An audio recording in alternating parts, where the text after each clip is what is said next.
Thanks, Morton.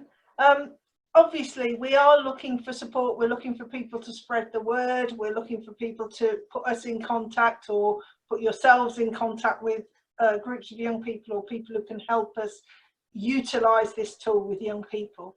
But what we decided and we thought today would be really good for would be to hear from some of the young people that are either involved right now or have been involved in this kind of empowering work, because that's what it is. It's about empowering young people. We talk a lot about co-creation, we talk a lot about creativity, but actually it's about how do you hand the power stick rather than the talking stick over to young people and involve them. So what my job is this morning is to ask some questions, both of our participants, but also of some very specific young people who are here. So what I'm going to do is I'm going to ask a question, and if Bente and Alan and Henrik and Morton want to put answers in the chat box, that's absolutely brilliant. But as a moderator of the panel, I'll be asking Liane and Will and Lauren to give me their verbal input, if you like. So here we go. This is the first question, and it wasn't on your list, Liane and Will and Lauren. So, but it's a question for everybody, really. What Morton said, this is his life's purpose, and he's very passionate about it. What's your passion right now? So everybody else can put something in the chat box. Liane, I'm going to come to you first. What's your passion? My passion is acting. I want to, well, it's mostly selfish, but sure, I want to give something to other people, but acting for me is like therapy. It's the one time when if I'm in an acting class or I'm actually on stage, it's the one time I forget everything else. And I think that's amazing. So I want to do that for the rest of my life. So that's my passion. And it's one of the things that you got very involved with us around, isn't it? So a lot of the involvement, I mean, you've done a lot for and with us, but a lot of the involvement centered around that sort of performing some of the issues and some of the dilemmas that come up in the story. And very effectively, I have to say. We have got some, I think on the Kickstarter project, if I'm right, Morton, there are some snippets of videos of Liane being involved in some of that. Is that right? I'm not sure. I cannot remember. I think so, and if not, we can put some up. I'm old. Okay, thanks, Liane. That's brilliant. Lauren, what's your passion? Okay, so I had a pretty rough childhood, and yeah, I didn't have a very good experience at all, and I've decided that I want to use my experience. I don't want it to be in vain. I don't want it to have been for nothing. So I'd like to use my experiences and what I've learned growing up and share that and try and, you know, bring young people out of their shell, use my experiences. So, you know, people know that they're not alone, you know, because it's a very isolating time being a young person. You know, we're all aware of that. So to bring young people together for, you know, a purpose, just on their own, be it whatever it is. If I can make a difference to just one person's life, it doesn't have to be hundreds. If I make a difference to one person, then I've done something good, and that's what I set out to do.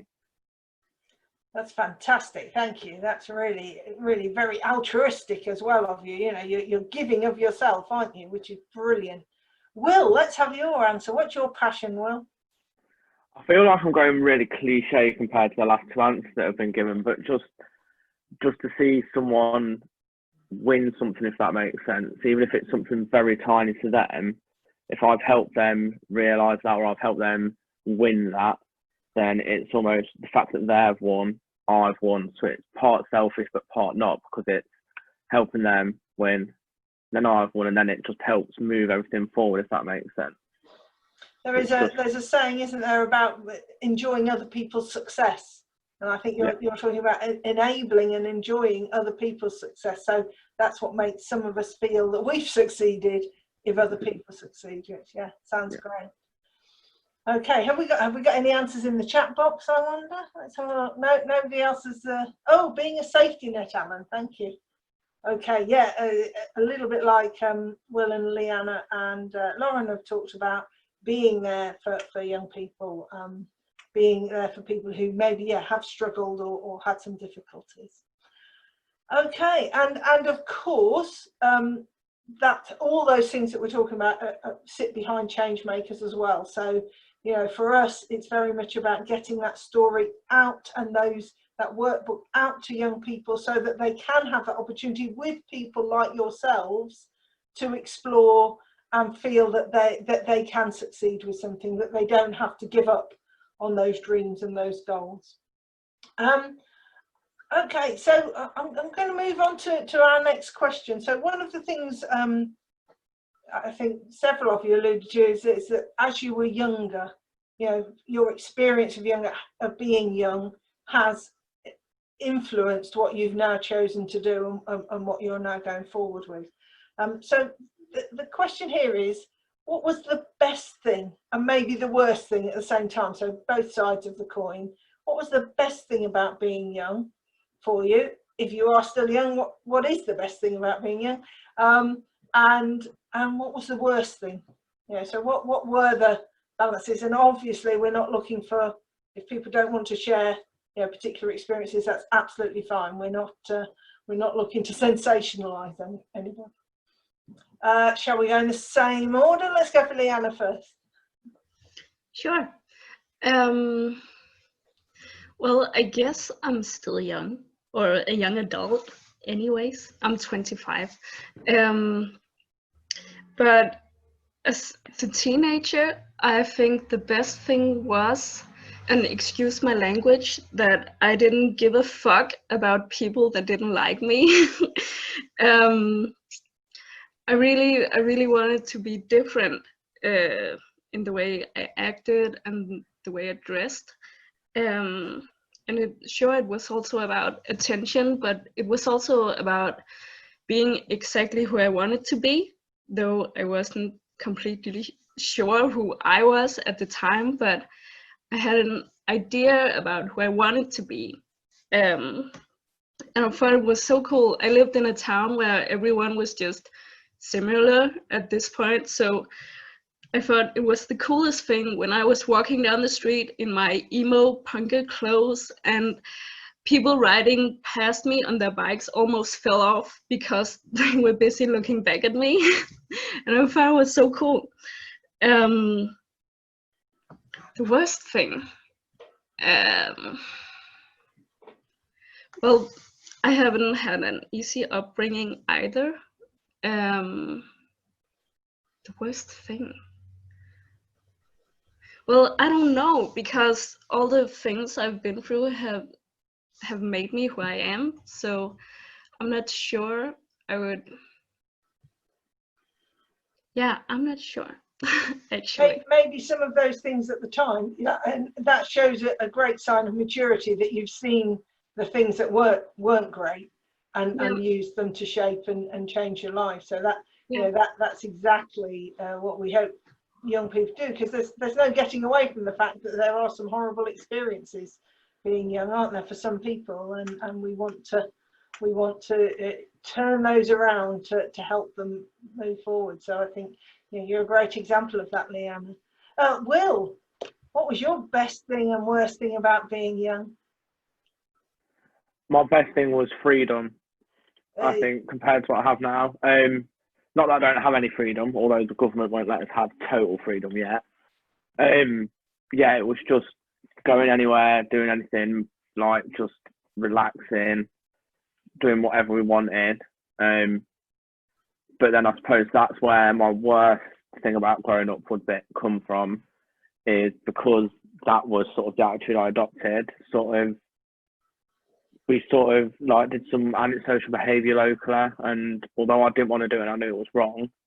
It was almost like the peer pressure to do that which just dragged me into that a little bit, and that's where the worst thing about it. So although freedom was the best thing about being young, sort of the bad side effect of that was the bad thing about being young. And what's really interesting there, you mentioned antisocial behaviour and knowing it's wrong, and immediately you said that you took me to a part of the story in Changemakers that's about some pressure that Max feels to get involved in what is essentially quite dangerous antisocial behaviour. So, you know, a real living example of a dilemma that comes up. So thanks for that, Will. That's brilliant. And Lauren, your best and your worst thing about being young. Yeah, so the best thing for me about being young, very much like Will, I would say it's the freedom, it's the lack of responsibility, it's, you know, you have opportunities when you're younger that you don't really have when you're older, although you don't always appreciate it at the time. You know, you don't always think when you're a teenager, I've got all of this freedom in the world, I've got no responsibility. You almost feel like you've got the world on your shoulders. And it's more so when you get that bit older, I'd say, that your thinking kind of changes. The worst bit about being young, I would say, for me was the feeling of I had no power. I needed help from the adults around me, and not one of them would help me, and I was powerless to make them. So yeah, I'd say that's the worst bit about being young was yeah, just feeling inferior. And I think from what you were saying, I know we've been involved in a number of discussions around this business of empowerment and where the power lies, haven't we?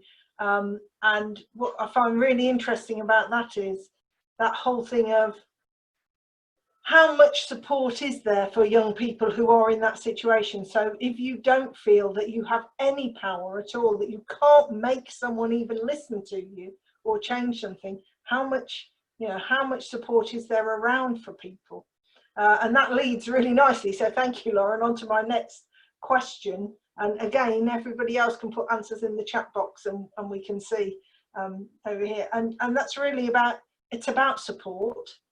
And it's about who was around to support you or is around to support you.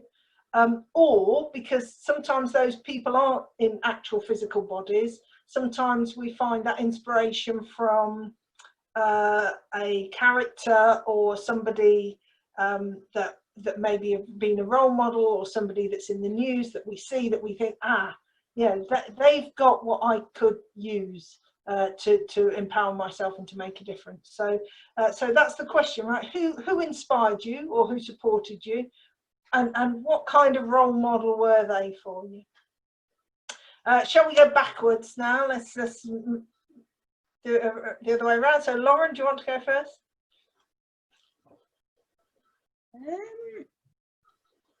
I'm really struggling with who was my role model, who inspired me, kind of thing, because I would say I became inspired when I had my children. I had my first child when I was 20, so I was still fairly young, and that to me made the biggest difference in my life, because I was very reckless. I was a big risk taker. You know, I wasn't necessarily bothered about living at all. Whereas when I had my children, that changed quite drastically. I would say I perhaps had more negative role models in my life. So I, you know, leading with the risky behaviour, I was on Instagram a lot, and I was using more negative pages for my inspiration. And that kind of spiraled and snowballed a little bit, and it became an even bigger problem. And I'd say it wasn't really until my children came along that brought me out of that. But I do think that's really important, because we're all going to come across, and we have all come across young people who are, you know, on these online platforms, and they are using it for a negative means. And yeah, I think that's quite important, because I've seen how it affects you myself. And I think from what you're saying, it's also about the point at which you have to take some responsibility, isn't it? Yeah, so definitely. when children came along, there was some responsibility there. So you don't you almost have to do something differently at that point. So that's fine for your children to be your role models or to be your inspiration. I think that's really, really positive. And what's the shame about that, isn't it, is that quite often when young women or young dads as well, but young women such as yourself maybe have children, and that's looked upon by some in society as pretty negative as well, whereas actually, as you quite rightly point out, it can be the making and the change that people need to really turn their lives around. So Yeah, thank you, Liane, that's really the best interesting. thing that happens maybe, as you say, people do and did look down their nose at me. Even now I get comments, you're not old enough to have 2 children. I am. I can assure you I am. But you know, people still try and bring you down. Not okay. Not okay. Okay, Will, your inspiration, your role model, was there support? Was there not support? What changed it? That's lots of questions rolled into one. So I suppose mine is sort of like a little bit like your questions there, sort of not straightforward. It's almost like initially what got me stopping the behaviour almost was I started volunteering at a centre at a local club that supported after school attainment gaps kind of thing. And it was after then some of my mates and others that I didn't know were waiting outside for me. And then I was meant to get barred from the place, but the person that ran the place sort of argued for me not to get barred.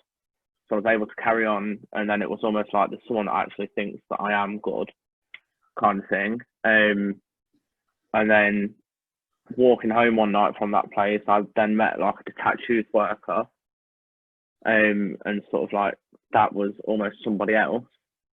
And it was almost, I linked them two up and then met somebody else in terms of, and that's where sort of where I started doing this kind of work. Was it was almost in a weird way everything matching up for me, so sort of I found myself really lucky in that term.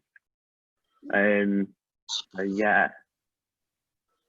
Excellent. So it sounds like you had a number of people who played a bit of that role for you. Yeah, sort of all in different places with different sort of, this is my role, but not specific to me, just general roles. But sort of I saw what they each had, and that's where I was able to sort of say, you do this, you do this, you do this. Actually, why are you all doing it all separate? Why are you working here, you working here, you working here? Why can't you do a little bit of mixed up working together? And that's where eventually, instead of doing the antisocial behaviour, sort of I was able to create like a club to prevent that from happening, working with the different people that I'd met. And that's where sort of I started, and that's where my support came from initially. That sounds amazing. I mean, you actually brought together your inspirations and your role model to make some different change for other young people, which sounds absolutely stunning. Thanks, Will. That's brilliant. And Liane, what about your role models or your inspiration or your support? Well, I think I've been lucky too, and had a lot of support from a lot of people actually. My parents weren't some of those people, but I count myself lucky because I had these supporting people, and I think my brother, I don't think he had anyone, and I lost my brother when I was 12 years old. His life took a different direction because he was a drug addict. He died in a drowning accident, and I think it could as easily have been me if I hadn't had these people that supported me and had these resources to give me some kind of hope and help me through all my shit, sorry my language again, but yeah. Thank you. I mean, Liane, thanks for being brave enough to tell us that, because I know it's a very painful memory. But yeah, so the support around you and being able to see, you know, in very stark terms, how different it could have been for you is very strong, isn't it? And like you say, that then can give you hope to go forward and change things for yourself and for others. Okay, and that leads me on a little bit. So I'm just going to read. I was just going to read Henrik's input from the chat box. So thanks, Henrik, for this. Henrik says he's very passionate about helping young people to become strong, and that he didn't like his teenage years. As you said, Liane, didn't fit in and couldn't really break free before he was in his early 20s. But as you were saying, Will, yeah, loving the freedom. Once you get there, once that freedom begins to be part of what you experience, it's really important. And again, Henrik, I think you bring up a really important point about, you know, you don't necessarily have support when you're young, but sometimes, as Lauren was saying, you find something in yourself that means that you grow strong, and that it inspires us ourselves to then do something for other people, doesn't it? Sorry, Morten, go on. Yeah, because I would like Henrik actually to expand a little bit here by open the microphone and say a little bit about the people that are coming to your clinic, your practice. Are they similar stories to what you have just heard, or how do you see the picture? If you could give a little status about where's the young people's situation today with the people that are coming to you, and are there similarities what you have just heard those three talking about? Well, the young people are very different. I have both children, young people, and adults up to 70, 80 years old. But the young people and the children are often somehow caught in the system. They have anxieties, they have a lack of self-worth, self-value. Sometimes they have disorders like ADHD. I don't really believe in ADHD, but they have the symptoms of ADHD, and you can have it whether you have ADHD or not. What I do for them is help them connect with themselves and find some kind of inner truth, the inner core.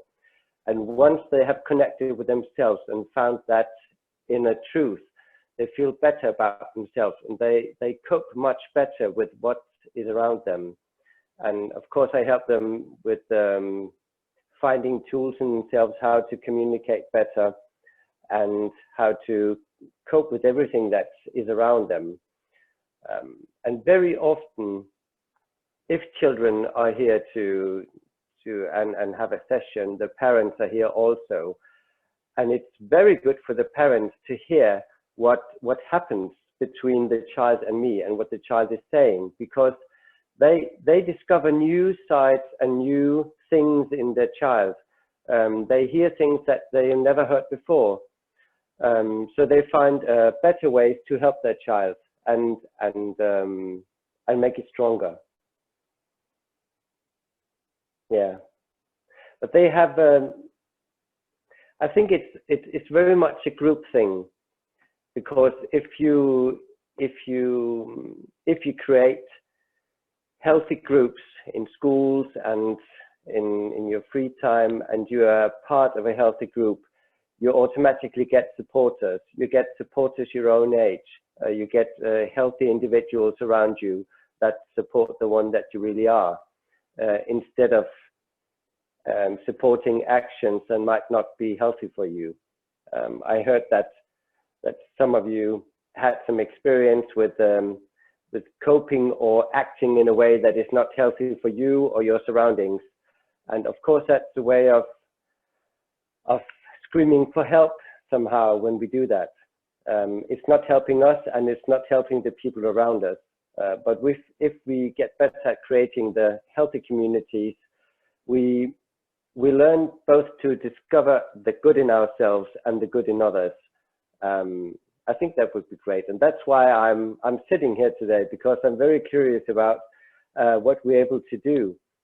Of course, I help a lot of young people in my practice, but if we could do something worldwide, it would just be brilliant.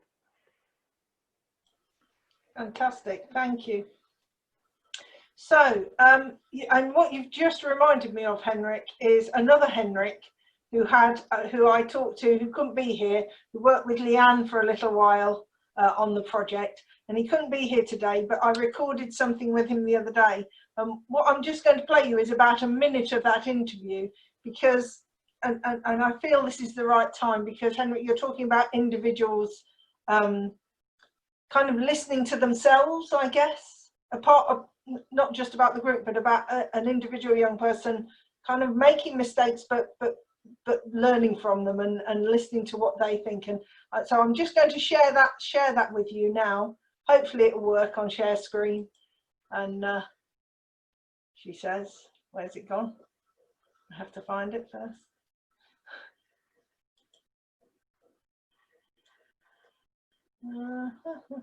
Sorry, my technical know-how is not amazing. Go to the bottom of the screen and it'll pop up. Yeah, no, I'm looking for my share screen. That it's not on my share screen. Never mind. Let's go back to it one more time.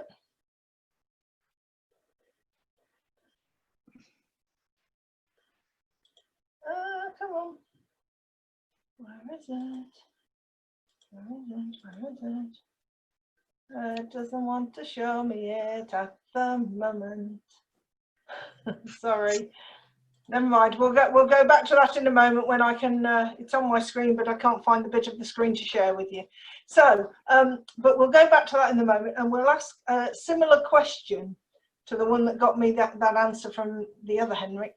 And it's really a question about the mistakes you've made and what you've learned from them.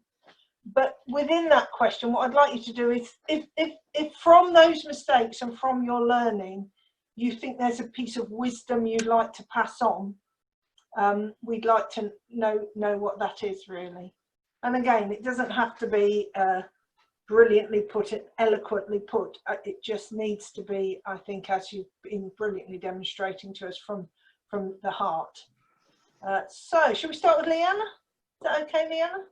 So mistakes, what you've learned from them, and maybe a piece of wisdom from that.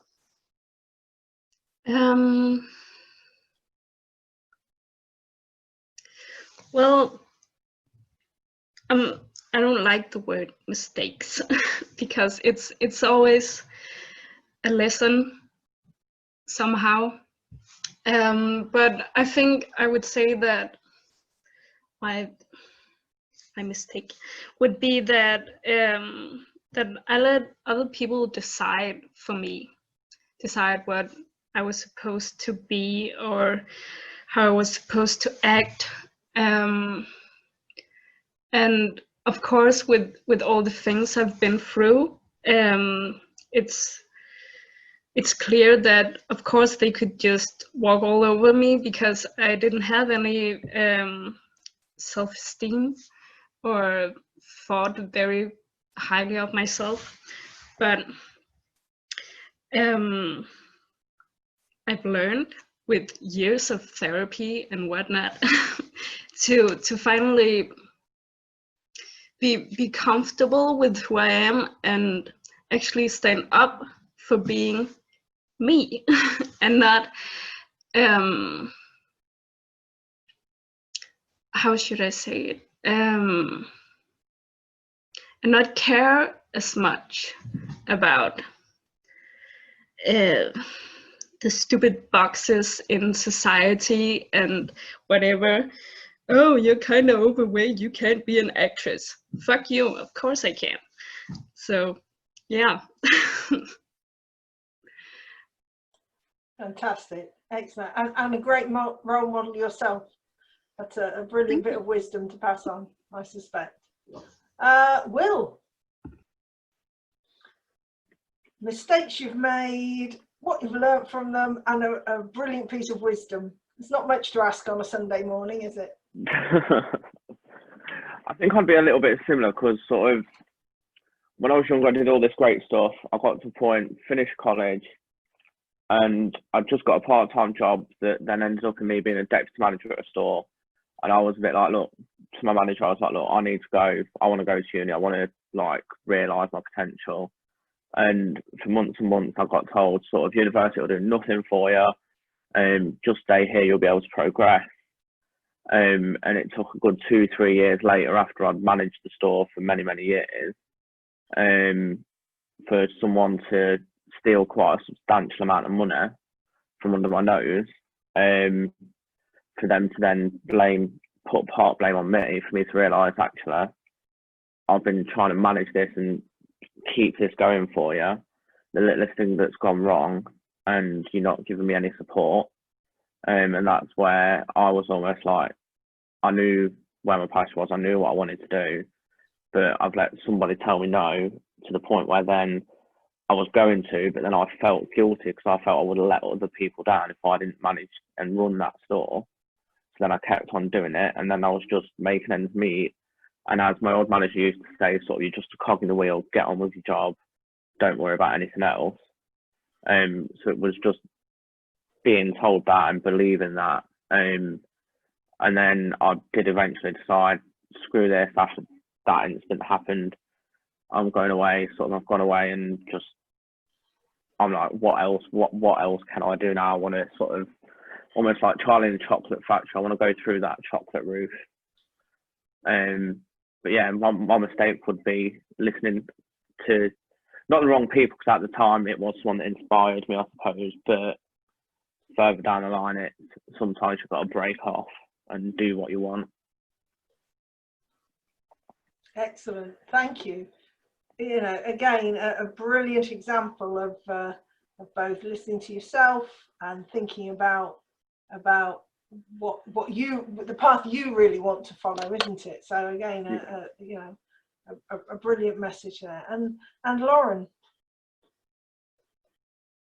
There's a couple of mistakes that I can pinpoint, but they both lead to the same message of wisdom. One of them was trying to make other people happy, live my life based on the decisions that other people wanted me to live my life by. You know, be it friends, be it family, be it my teachers at the time. You know, I was doing what they wanted of me, not what I wanted of myself. The other mistake I feel I made was believing that somebody else could change my life for me, believing that somebody else could take me out of the position that I was in. And, you know, even to this day, that is something that I do struggle with. You know, I would like somebody to be able to come and help me. But I've learned from both of them things that self-love is the most important thing, I think. You know, you've got to be happy with yourself to develop that confidence. Nobody else is going to change your life for you. But that, you know, that has taken me, I'm 26 now, and I'm still, you know, that's a lesson I'm still trying to teach myself every single day, is to have that ownership over your own life, because as much as you might want somebody else to change it for you, they don't have the ability. You've got to do it for yourself. Wow. I'm struck by that, because it's such a powerful message, isn't it, to involve us in. Okay. Rachel, Rachel, can I just come in, because Lauren's just hit a note for me. I was working with some youngsters, ages ago now, and it was the World Superbike Series, and a youngster that we took away to Silverstone for the weekend was the most difficult kid within the group in the school that I was working in. And so when we stayed away, I said, you're sitting next to me at dinner in the restaurant. And he turned around and said that you don't have to mess about to be noticed. And I said, really? He said, yeah. He said, if a world champion believes in you, you've got to believe in yourself. And that self-belief is the key for everybody. And he is that class of 10, 8 ended up in prison, and he and one other didn't. And I still talk to him now, a good 10, 15 years on. And yeah, he's hit some bumps and bits and pieces, but yeah, he's got his children and he's got his life and he's dragging himself up there. Guys, I think you're doing a great job. Okay, thank you, Alan. Thank you. Now, what we're going to do now is, and I will just say, even if I can't somehow manage to get Henrik on the screen, his piece of wisdom was exactly that. It was listen to yourself. So the mistakes he made were sitting around listening to a 35-year-old who came in to do something on the film he was making, and him thinking, oh, he's 35, he's experienced, he must be much better than me at knowing about this. And actually, when things went horribly wrong, he realized that actually he'd listened to this mature person thinking, oh, you know, he must be better and know more than I do. And actually, he had a niggle, and what his piece of wisdom is, listen to that niggle. You know, if you have that feeling in you that something is not quite right, then something is not quite right, and you need to act on that. So I thought that was a great piece of wisdom as well. What I'm going to do, Morten, is ask for people to either swap questions or comments. So if we want to either put something in the chat box, if we want to ask Liane or Will or Lauren a question, or indeed each other, that would be great, just for a few minutes.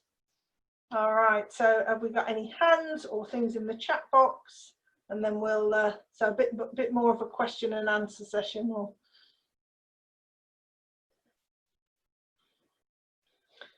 go on then, Morten. Okay, again, this question is actually to all of us here in this little talk here. When we look into the world at the present moment with there's a coronavirus that makes people have fear, have different thoughts about what is happening, especially the very small children maybe, but and then the other thing with a black man that was killed by the policeman. Things like that have made there's things happening right now that have attention to we have to do something and make a new shift in many things. So what can we do, individual or maybe as a group, to make either a small thing or big things that will have a huge difference? Where is the low-hanging fruits to actually make a difference at the present moment? That's my question. And a very good question it is too. Okay, have we got any people who'd like to respond to that? Or it's a big question, Morten, to be fair. Maybe we need a few minutes to think about it. We could go to a black community and giving out free hugs, if you want to do something very substantial. Yeah, that's true. But from a distance, 2 meters. Oh yes, of course. Corona hugs. Yeah. One of the things that I know from the university's point of view, I don't know if Will and Lauren have seen this, but we struggle, working at the university, we struggle to make sure that as an institution, we were able to say we're supporting the Black Lives Matter movement, and not supporting it in what they call a performative way, which is just, well, we'll put we'll put this message on our social media, etc. But actually being able to say what we're supporting and how we're supporting addresses the issue underneath the murder of George Floyd. You know, that it's more than saying, oh, you know, we sympathize, etc. So whether it's attending a protest, whether it's one of the things that we did as a university was we put out a lot of material, both links to websites and organisations and reading actually. So for us it's quite important, you know, as a white woman, it's quite important for me to read things that allow me to understand the world and the issues from a black perspective. And so we put out some of that information so that we're not just standing by, we're not just putting things up on social media that go, yes, I feel very, you know, very angry about it. What can we actually do about it? And there's some good information out there about how, as a white woman, I can act as an ally in the Black Lives Matter movement, but also what we can do as institutions, and as you say, simple things like support. You know, we've talked about people supporting each other and being there for people when those are issues, and listening. Last week when we talked quite a lot about listening and listening to what those issues, what those concerns are. Lauren.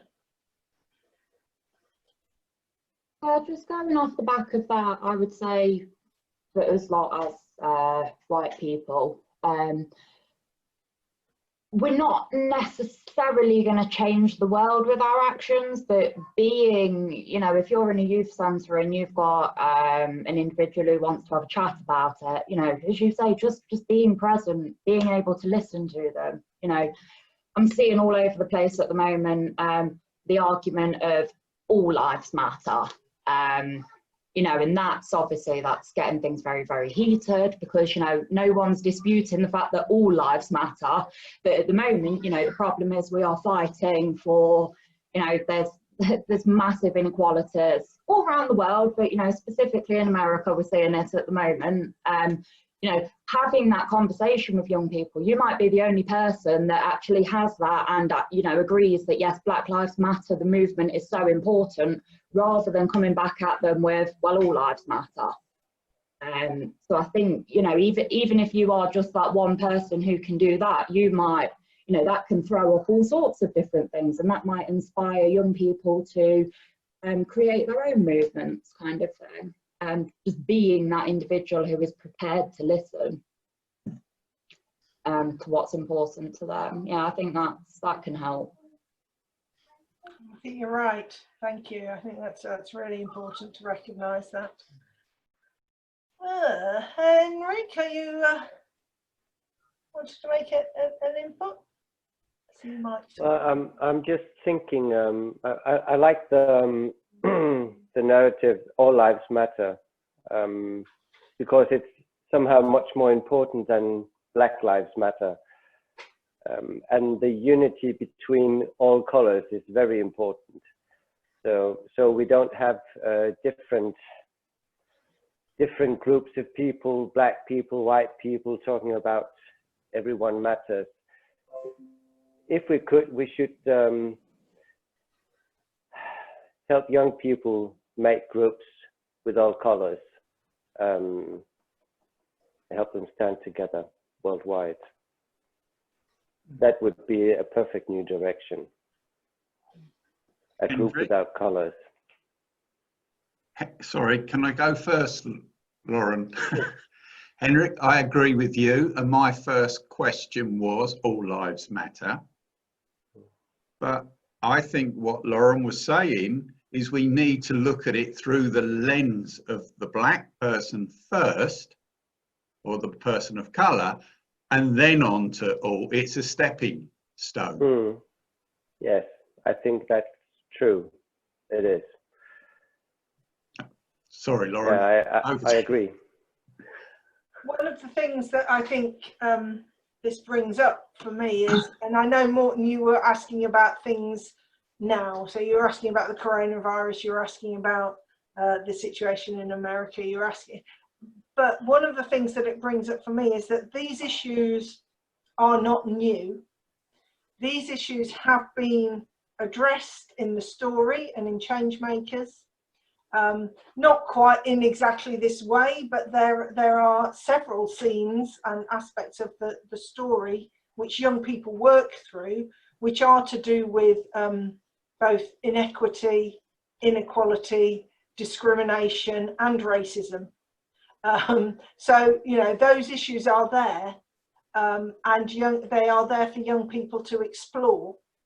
But Lauren's absolutely right. Even if we could get this story out to every young person and they could all read it and see those issues, they still need that person or that conversation or that support to kind of deal with that issue, because, you know, it's something that comes up in your mind when you see the protests or when you read something about it. You think, hang on, what is my feeling on that? What is my position, my perspective on that? And I think what we really want to do with Changemakers is enable young people to address those issues, but also make sure they've got the support to have the kind of conversation that Lauren was talking about.